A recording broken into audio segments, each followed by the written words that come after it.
حضرت فاطمہ بنت قیس رضی اللہ تعالیٰ عنہ فرماتی ہیں کہ ایک دن میں رسول اللہ صلی اللہ علیہ وآلہ وسلم کے مؤذن کی آواز سن کر مسجد پہنچی اور پھر میں نے رسول اللہ صلی اللہ علیہ وسلم کے ساتھ نماز پڑھی۔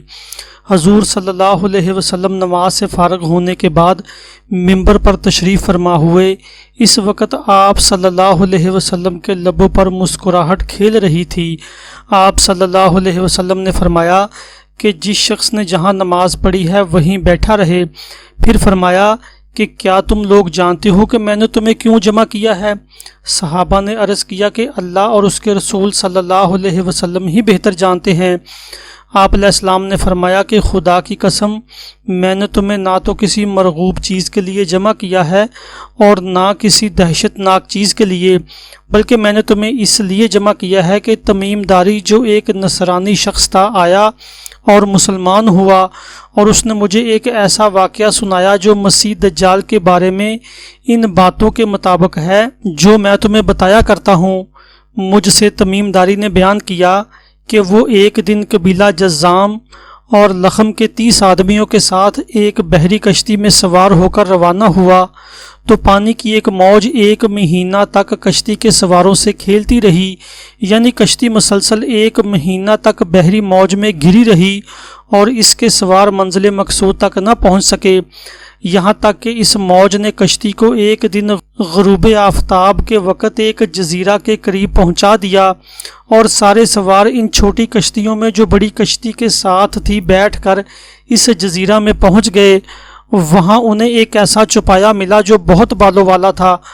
بالوں کی کثرت کی وجہ سے اس کا آگا پیچھا معلوم نہیں ہوتا تھا۔ لوگوں نے اس کو دیکھ کر بڑی حیرت سے کہا کہ تجھ پر افسوس، تو کون ہے اور کیا چیز ہے؟ اس چوپایا نے جواب دیا کہ میں جاسوس اور خبر رساں ہوں، تم لوگ میرے ساتھ اس شخص کے پاس چلو جو دیر میں ہے، کیونکہ اسے تمہاری خبریں سننے کا بہت شوق ہے۔ تمیم داری رضی اللہ تعالیٰ عنہ نے بیان کیا کہ جب اس چوپایا نے ہم سے اس شخص کا ذکر کیا تو ہمیں بڑا ڈر لگا کہ وہ شخص کہیں انسان کی شکل و صورت میں شیطان نہ ہو۔ بہرحال ہم تیزی کے ساتھ چل پڑے، اور جب دیر میں داخل ہوئے تو کیا دیکھتے ہیں کہ وہاں ایک سب سے بڑے ڈیل ڈول والا اور نہایت خوفناک آدمی موجود ہے۔ اس جیسی شکل و صورت کا آدمی ہم نے اس سے پہلے کبھی نہ دیکھا تھا۔ وہ نہایت مضبوط اس طرح بندھا ہوا تھا کہ اس کے ہاتھ گردن تک اور گھٹنوں کے درمیان سے ٹخنوں تک لوہے کی زنجیر سے جکڑے ہوئے تھے۔ ہم نے کہا کہ تجھ پر افسوس ہے، تو کون ہے اور کیا ہے؟ اس نے جواب دیا کہ جب تم نے مجھ کو پا لیا اور معلوم کر ہی لیا ہے تو میں تم سے اپنے بارے میں کچھ نہیں چھپاؤں گا، لیکن پہلے مجھے اپنے بارے میں بتاؤ کہ تم کون ہو۔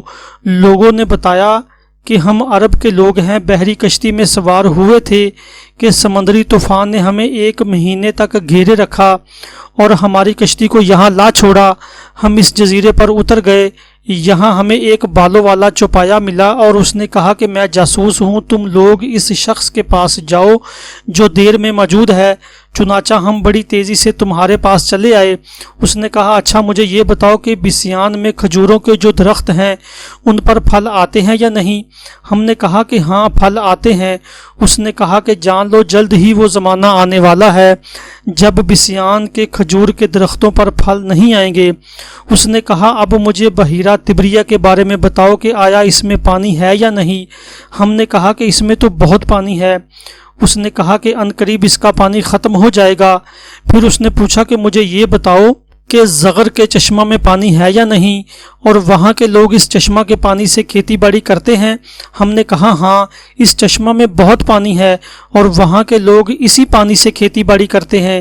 اس کے بعد اس نے کہا کہ اب مجھے امیوں یعنی اہل عرب کے نبی علیہ السلام کے بارے میں بتاؤ، اس نے کیا کیا؟ ہم نے کہا کہ اس نے مکہ چھوڑ دیا ہے اور اب مدینہ کو ہجرت کر گئے ہیں۔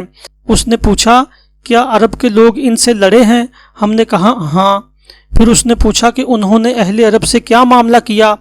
ہم نے اس کو بتایا کہ وہ نبی صلی اللہ علیہ وسلم ان عربوں پر غالب آ گئے ہیں جو ان کے قریب ہیں اور انہوں نے ان کی اطاعت اختیار کر لی ہے۔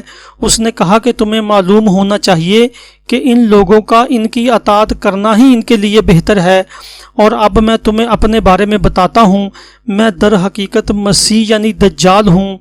وہ زمانہ جلد ہی آنے والا ہے جب مجھے نکلنے کی اجازت مل جائے گی، اس وقت میں نکلوں گا اور 40 دنوں تک زمین پر پھروں گا، یہاں تک کہ کوئی آبادی ایسی نہیں چھوڑوں گا جس میں داخل نہیں ہوں گا سوائے مکہ اور طیبہ یعنی مدینہ کے۔